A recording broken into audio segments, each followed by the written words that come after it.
সুতরাং তিনি বলেছেন, যা হালাল, ভালো এবং পবিত্র তা ভোগ করো এবং শয়তানের পদাঙ্ক অনুসরণ করো না।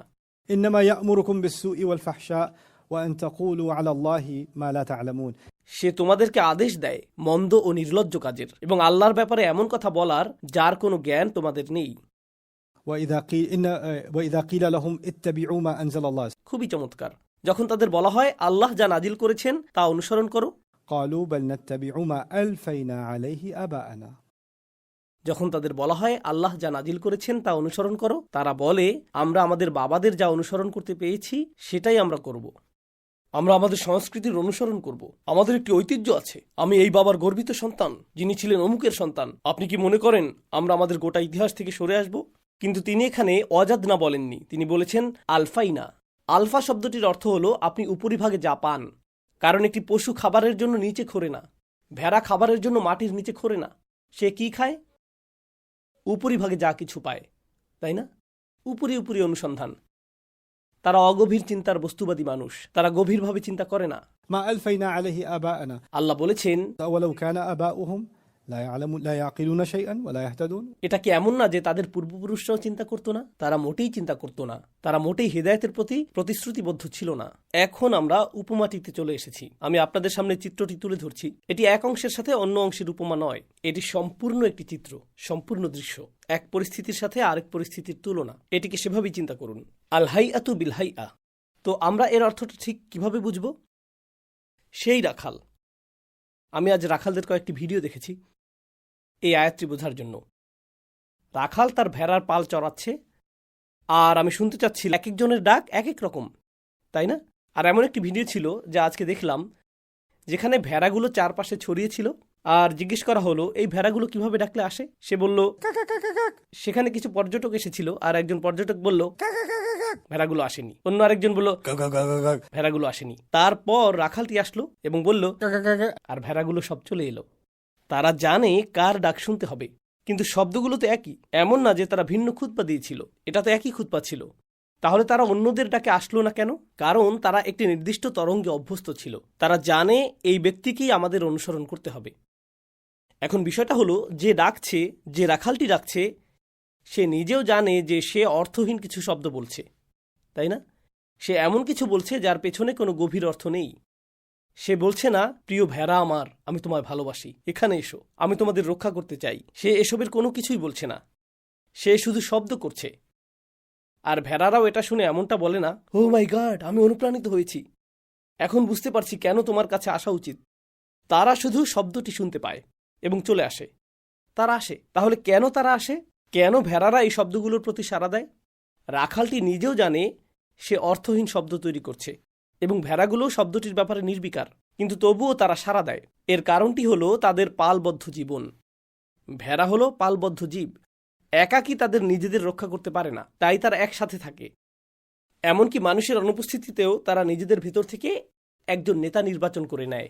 রাখালেরা মূলত যা করে, তারা সেই নেতার জায়গাটি নিয়ে নেয় এবং ভেড়াগুলোকে নেতৃত্ব দেয়। আর কিভাবে তারা নেতৃত্ব দেয়? প্রথমে তারা তাদের নিয়মিত খাবার দিতে থাকে, ফলে ভেড়ারা রাখালকে তাদের যোগানদাতা হিসেবে ভাবতে শুরু করে। তারপর রাখালটি সবসময় তাদের কাছ থেকে শিয়াল বা অন্য পশুদের তাড়িয়ে দেয় এবং ভেড়াগুলো এটা লক্ষ্য করে, আর তারা তাকে যোগানদাতা ও রক্ষাকারী হিসেবে ভাবতে শুরু করে। এরপর রাখালটি তাদের পাহাড় থেকে নামিয়ে পুরো রাস্তা পার করে চারণভূমিতে নিয়ে যায়। সে তাদেরকে ঘাসের কাছে নিয়ে যায়, তারপর সে তাদেরকে আবার বাড়িতে ফিরিয়ে নিয়ে আসে। ফলে তারা তাকে পথ প্রদর্শক মনে করে। আমি আপনাদেরকে 3টি শব্দ বলেছি, যোগানদাতা, রক্ষাকারী এবং পথ প্রদর্শক। যোগানদাতা, রক্ষাকারী এবং পথ প্রদর্শক। যেহেতু ভেড়াগুলো পালের অনুসারী, দুটো ভেড়া যখন এগিয়ে আসে, তখন তৃতীয় এবং চতুর্থটার কি ঘটে? তারাও আসে। তারপর পঞ্চম, তারপর ষষ্ঠ, তারপর সবগুলো চলে আসে। আর যে 2-1টি ভেড়া পিছিয়ে পড়ে, যারা অলস বা একটু ধীরগতি, ঠিক আপনার কাজিনের মতো, রাখাল এসে লাঠি দিয়ে সেগুলোকে কিছুটা আঘাত করে, তারাও চলে আসে। তো এখন তারা জানে যদি তুমি পেছনে পড়ে থাকো, রাখাল তোমার উপর বিরক্ত হবে, সে তোমাকে আঘাত করবে। তুমি মার খেতে চাও না, অনুসরণ করো। নিরাপত্তাও এরকম, তাই না? ভয়ও রাখালকে অনুসরণ করার একটা কারণ। তাহলে সেই কারণগুলো আবারও জেনে নেওয়া যাক। রাখাল হলো তাদের যোগানদাতা, তাই না? এজন্যই তারা তাকে অনুসরণ করে। আর কি? সে হলো রক্ষাকারী, সে তাদের পথ প্রদর্শক। আর এখন তারা তাকে ভয়ও পায়, তারা তাকে ভয় পায়। আল্লাহ বলেছেন কাফেরদের উদাহরণ হলো এমন কোনো ব্যক্তির উদাহরণের মতো যে অর্থহীন চিৎকার করে। এমন কাউকে ডাকে যে চিৎকার চেঁচামেচি ছাড়া আর কিছুই শুনতে পায় না, কিন্তু তবুও তারা সাড়া দেয়, তাই না? আর আল্লাহ বলছেন যে লোকগুলো তোমাকে তাদের ধর্মের দিকে ডাকছে অথবা তোমাকে আল্লাহর দিন থেকে দূরে সরাচ্ছে, এমনকি তারাও এটা জানে যে তারা যা বলছে তা একদমই অন্তঃসার শূন্য। এমনকি তারাও জানে এটা শুধুই কাকা কাকা কাকা, এটা কেবল এটুকুই তারা জানে। আর আপনি চিন্তা করতে অস্বীকার করে শুধু অনুসরণ করেন, কারণ আপনাকে অনুসরণ করতেই প্রোগ্রাম করা হয়েছে। আপনার আগে অন্যরা অনুসরণ করেছে। আপনি এমন এক ভেড়ার পালে জন্মেছেন যেখানে সবাই এটার অনুসরণ করছিল, তাই আপনাকে এর অনুসরণে প্রতিপালিত অভ্যস্ত করা হয়েছে। আপনি স্বাভাবিকভাবেই এমনটা করেন, এটা আপনার জন্য স্বাভাবিক প্রতিক্রিয়া। আপনি এটা নিয়ে একটুও ভাবেন না, এটাই আপনার কাছ থেকে প্রত্যাশিত। উদাহরণস্বরূপ, ঘণ্টা এবং কুকুরের সেই পর্যবেক্ষণ, প্যাভলভের সেই পর্যবেক্ষণ, এটাও ঠিক সেরকম। আপনি কেবল উদ্দীপকের আবেদনে সাড়া দেন। আপনি নিজেকে রক্ষা করতে চান, আর নিজেকে রক্ষা করার একমাত্র উপায় হলো তাই করা যা অন্য আর সবাই করছে। যদি আপনি এই পালের অংশ হতে চান, তাহলে এটাই একমাত্র নিরাপদ উপায়, এটাই আপনার নিরাপত্তা। আর আপনি যদি এর অনুসরণ না করেন, তাহলে ঘাস পাবেন কোথা থেকে? কে আপনাকে খাবার দেবে? আপনি যদি এর অনুসরণ না করেন, তাহলে আপনার জীবনযাত্রা স্বাভাবিক থাকবে না, যেখানে আপনি নিরাপদ বোধ করবেন। আর আপনি তাদেরকে রাগাতে চান না। তারাই তো সেই মানুষ যারা আপনার তত্ত্বাবধান করে, তাদেরকে রাগানো যাবে না। এই সবই হলো কারণ যার জন্য কেউ ভাবতে পারে আল্লাহর দিকে আমার ফেরা উচিত না, ইসলামের দিকে আমার ফেরা উচিত না, কারণ আমি যদি ইসলামের দিকে আসি আমার রাখাল বিরক্ত হবে। আর চিন্তাহীনভাবে অনুসরণকারী বাকি সব ভেড়া তখন বলবে, তুমি কি পাগল? আমাদের সাথে আসছো না কেন? সে আমাদের ডাকছে। তখন সবাই আমার দিকে অদ্ভুত দৃষ্টিতে তাকাবে, আমি তখন একা হয়ে যাব। মানুষও কিন্তু এক প্রকার পালবদ্ধ প্রাণী। যদি আমাদের মধ্যে রূহ না থাকে, রূহের শক্তি না থাকে, সেক্ষেত্রে আমরাও পালবদ্ধ পশুর মতোই। 1765 সালে আমার কলেজ জীবনের সবচেয়ে বিস্ময়কর সামাজিক মনোবিজ্ঞানের একটি পর্যবেক্ষণ ছিল, যা ছিল ঐক্যমতের উপর সামাজিক মনোবিজ্ঞানের পরীক্ষা। এটাকে বলে ঐক্যমত্য। একটি শ্রেণীকক্ষে 500 জন ছাত্র, তারা হিসাব বিজ্ঞানের ছাত্র, তাই তারা জানে কিভাবে ক্যালকুলেটর ছাড়াই গণিত করতে হয়। শিক্ষক ভিতরে এলেন এবং সবাইকে একই প্রশ্ন দিলেন। তিনি প্রশ্নটি বোর্ডের উপর লিখে দিলেন, এই সমস্যাটি সমাধান করো। 363 গুণ 214, আমাকে উত্তরটা বলো। তো এটাই তিনি বোর্ডে লিখে দিলেন। সেখানে প্রায় 500 ছাত্র ছিল, আর তারা সবাই কাগজে গণনা এবং লেখা শুরু করলো। এটা একটা গুণ অঙ্ক, তেমন জটিল কোনো সমস্যা নয়, তাই না? এটা করতে 20 সেকেন্ড সময় লাগে। তো তারা সমস্যাটি সমাধান করলো। তিনি জিজ্ঞেস করলেন প্রথম জনকে, দ্বিতীয় জনকে, তৃতীয় জনকে। সবাই উত্তরটা বলতে শুরু করলো। তারা সবাই একই উত্তর বলতে শুরু করলো। কিন্তু তারা আপনাকে যা বলেনি তা হলো, সেই ক্লাসে এমন 1 বা 2 জন ছাত্র ছিল যারা এটা জানতো না যে বাকি অন্য 499 জনকে একই ভুল জবাব দিতে আগে থেকেই বলে দেওয়া হয়েছিল। তাই শুধু একজনই জানে না যে বাকি সবাইকে ভুল উত্তরটি বলার জন্য আগে থেকেই ঠিক করা হয়েছে। তো জিজ্ঞেস করা হলো প্রথম ছাত্র, দ্বিতীয় ছাত্র, তৃতীয় ছাত্রের কাছে। আর যে ছাত্রটি জানতো না তার অবস্থা, আমি কি হিসেব ভুল করেছি? তো সে হিসেবটা নতুন করে করতে শুরু করলো। সে তা আবার করলো, আবারও করলো, আর প্রতিবারই সে একই উত্তর পাচ্ছিল। কিন্তু তারা যে উত্তর দিচ্ছে তার সাথে এটা মিলছে না। ওহ, এটা তো অবিশ্বাস্য। আর শিক্ষকও এই কোণা থেকে একজনকে, ওই কোণা থেকে একজনকে, একে ওকে বাছাই করছেন যারা একে অপরকে চেনে না। তাই এই ছেলেটি আরও বেশি ভাবছে, কি হচ্ছে এসব? সবারটা মিলছে, আমি একমাত্র ব্যতিক্রম। তো অবশেষে 10-15 জনের পর শিক্ষক সেই ছেলেটিকে জিজ্ঞেস করলেন যাকে পরীক্ষা করা হচ্ছে, তোমার উত্তর কি? জানেন সে কি বলেছে? 98 থেকে 99 ভাগ সময় আপনি জানেন সে কি বলে? সেই একই উত্তর যা বাকি সবাই বলেছে। যখন সে উত্তরটি দিল, পরীক্ষাটা সেখানেই শেষ। আলাদা করে শিক্ষক তাকে জিজ্ঞেস করলেন, কেন তুমি ভুল উত্তরটা দিয়েছিলে? উত্তর আসে মাত্র 2টো। একটি উত্তর হলো, বাকি সবার মতামত অনুযায়ী এটা ছিল ভুল, তাহলে আমি কিভাবে একমাত্র সঠিক ব্যক্তি হতে পারি? যদি এত বেশি লোক এটা অনুসরণ করে, তবে এটা কি সঠিক হতে হবে? যদি সবগুলো ঘোড়া পাহাড়ের চূড়া থেকে নিচে ঝাঁপ দেয়, তাহলে আমাকেও সেই পাহাড় থেকে ঝাঁপ দিতে হবে। সবাই কিভাবে ভুল হতে পারে? আপনি কি আপনার জীবনে কখনো এর কোনো বাস্তব রূপ দেখেছেন? ও তাই নাকি? বাকি সবাই ভুল, তুমি একমাত্র ব্যক্তি যে কিনা সঠিক। তোমার কাজিন এটা করেছে, তোমার চাচা এটা করেছে, সে এটা করেছে, ও ওটা করেছে। ও, তারা সবাই জাহান্নামে যাবে, আর একমাত্র তুমিই বুঝি জান্নাতে যাবে।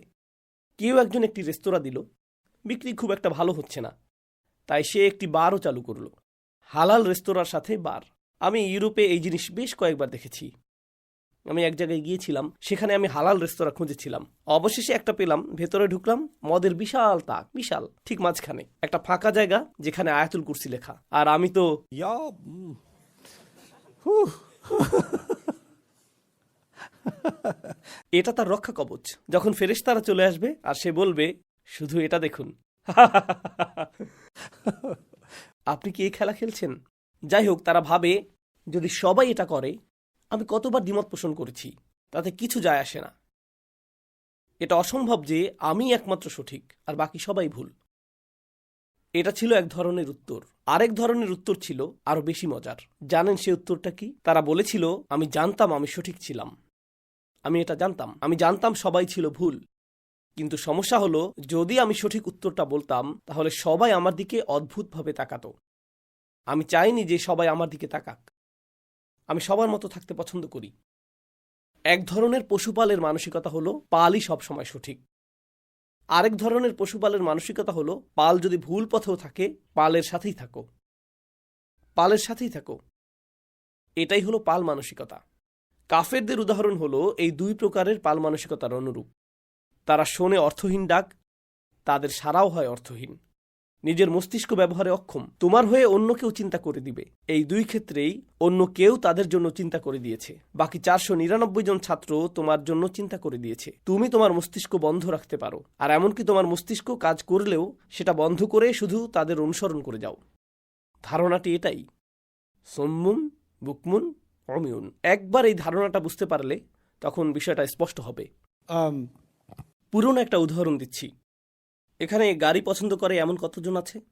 জানেন গাড়ি কোম্পানিগুলো কোন জিনিসটা ভালো করতে পারে? আপনার কাছে নতুন মডেলটা বিক্রি করা আর আপনার মডেলটা নিয়ে আপনার মনে আফসোস সৃষ্টি করা।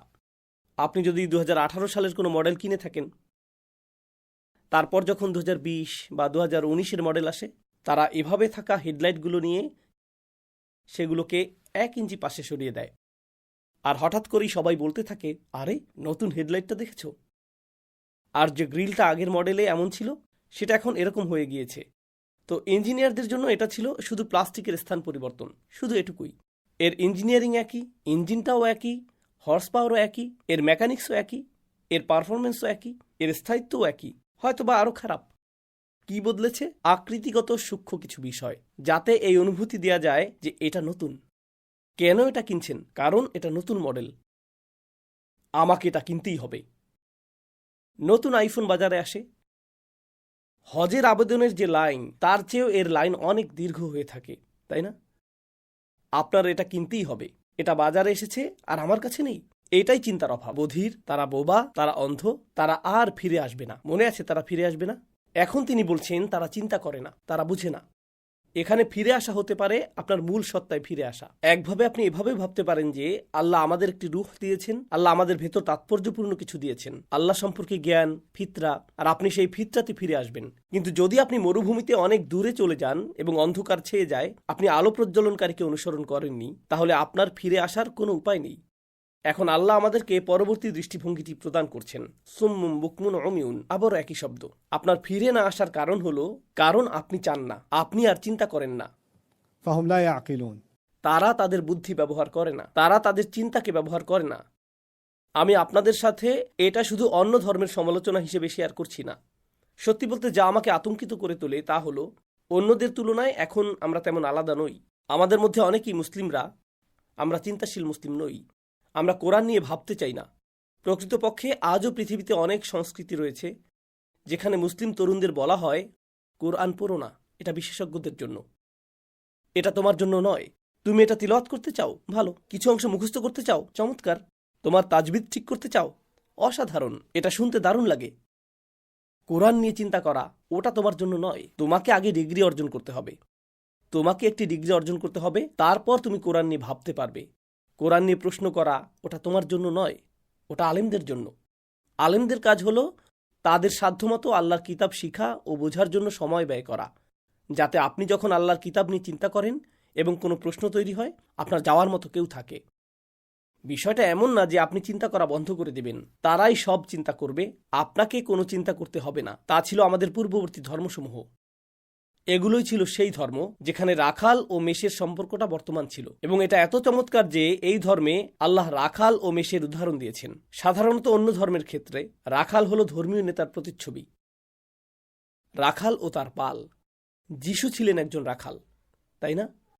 অন্যান্য ধর্মের ক্ষেত্রে এবং এমনকি অন্য ধর্মগ্রন্থগুলোতেও যখন আপনি বলেন আপনার হৃদয় পাথর, তখন সেটাকে খারাপ কিছু মনে করা হয়। আর উভয় ক্ষেত্রে আল্লাহ কি করলেন? আল্লাহ দেখতে খারাপ কিছুকে নিয়ে ভালো কিছুতে পরিণত করেছেন। হৃদয়কে পাথরের সাথে তুলনা করা হয়েছে, আর পাথর বিস্ফোরিত হয় যেমনিভাবে ইমানের প্রভাবে হৃদয় বিস্ফোরিত হয়। তাই পাথর গুরুত্বপূর্ণ হয়ে উঠল। আপনি আশা করেননি যে পাথর থেকে ভালো কিছু আসবে, আর আল্লাহ পাথরের উদাহরণ নিয়ে সেটাকে ভালো কিছুতে পরিণত করেছেন। একইভাবে রাখাল এবং মেষ সম্পর্কে আপনি ভাবতেন, ও এখানে নবীগণ এবং অনুসারীদের সম্পর্কে বলা হয়েছে। এটা তা নয়, এটা আসলে বৃহত্তর সমাজের ক্ষেত্রে প্রযোজ্য। প্রকৃতপক্ষে এই লোকেরা যখন এইভাবে ডাকে, এই আয়াতের গৌণ একটি ব্যাখ্যা ছিল কেউ ডাকছে, পশুর মতো ডাক দিচ্ছে, এবং সে অর্থহীন শব্দ ছাড়া আর কিছুই শুনতে পায় না, কেউ তার কথা শুনছে না। কল্পনা করুন পাহাড়ের উপর কোনো রাখাল এমন শব্দ করছে, আর সে কেবল নিজের প্রতিধ্বনি শুনতে পাচ্ছে। এটি একটি অর্থহীন শব্দ। যারা শিরক করে তাদের প্রতি এটি এক ধরনের সমালোচনা। মূর্তিগুলোর সামনে সব ধরনের প্রার্থনা করছে, আর মূর্তিগুলোরও তাতে সাড়া দেওয়ার কথা ছিল। না, এই মুহূর্তে তোমার কান্না শোনার মতো একমাত্র তুমিই আছো, অন্য কেউ এটা শুনছে না। তোমার সামনের এই বস্তুটির কোনো বাস্তবতা নেই। আরও মজার ব্যাপার কি জানেন? অনেক ধর্মবিশ্বাসী দেবতা রয়েছে, একাধিক দেবতা, অনেক দেবতাকেই দেখতে পশুর মতো। আপনি কি তা জানেন? কিছু দেবতা দেখতে ভেড়া বা মেষের মতো, কিছু দেখতে ছাগলের মতো, কিছু দেখতে গরুর মতো, ইত্যাদি ইত্যাদি। এক্ষেত্রে উল্লেখযোগ্য বিষয়টি হলো মানুষই পশুদের পোষ মানায়, আর এখন তোমরা পশুর উপাসনা করছো। আপনি হয়তো ভাববেন তারা তাদের দেবতাদের সেবা করছে। তারা তাদের দেবতাদের সেবা করছে না, দেবতারাই তাদের সেবা করছে। ঠিক যেমন পশুরা মানুষের সেবা করে। তারা এমন ধর্ম তৈরি করেছে যেখানে দেবতারা মানুষের সেবা করে। তো যা ঘটল তা হলো, আমাদের বৃষ্টির প্রয়োজন, তাই বৃষ্টির জন্য আমাদের একজন দেবতা দরকার। আমার সন্তান হচ্ছে না, সন্তান লাভের জন্য আমাদের একজন দেবতা দরকার। আমাদের এলাকায় অনেক যুদ্ধ, যুদ্ধের জন্য আমাদের একজন দেবতা দরকার, যে আমাদেরকে যুদ্ধের জন্য প্রস্তুত করতে পারবে। সুরক্ষার জন্য আমাদের একজন দেবতা প্রয়োজন, এটার জন্য আমাদের একজন দেবতা প্রয়োজন, এটার জন্য আমাদের একজন দেবতা প্রয়োজন। সুতরাং বিভিন্ন সমস্যার জন্য বিভিন্ন দেবতা ছিল। আর মূলত পশুদের মতোই আপনি যদি চান ভেড়া আপনাকে পশম দিবে এবং ভেড়া আপনাকে দুধ দিবে, তাকে আপনার ঘাস সরবরাহ করতে হবে। আপনি এর যত্ন নেবেন, তাহলে এটাও আপনার যত্ন নেবে। এই দেবতাদের ক্ষেত্রেও আপনাকে এর সামনে একটি পশু বলি দিতে হবে, আপনাকে এর সামনে এই আচার অনুষ্ঠানগুলো পালন করতে হবে। আপনি তাদেরকে কিছু দেবেন, তারপর তারা আপনাকে কিছু দিবে। দেবতাদের কাছ থেকে কিছু পাওয়ার আগে আপনাকে তাদের জন্য কিছু ত্যাগ করতে হবে। ঈশ্বর আপনাকে কিছু দেওয়ার আগে তাঁকে আপনার কিছু দিতে হবে। প্রসঙ্গত, কোরআন এই ধারণাটিকে সম্পূর্ণরূপে ধ্বংস করে দিয়েছে। আল্লাহ হলেন আর রহমান আর রহিম।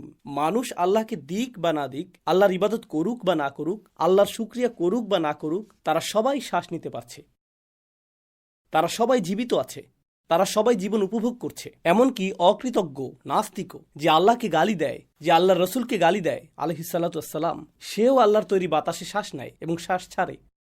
তার ফুসফুস আল্লাহর আনুগত্য করে, তার হৃৎপিণ্ড আল্লাহর আনুগত্য করে, আর আল্লাহ বিনিময়ে কিছুই চান না।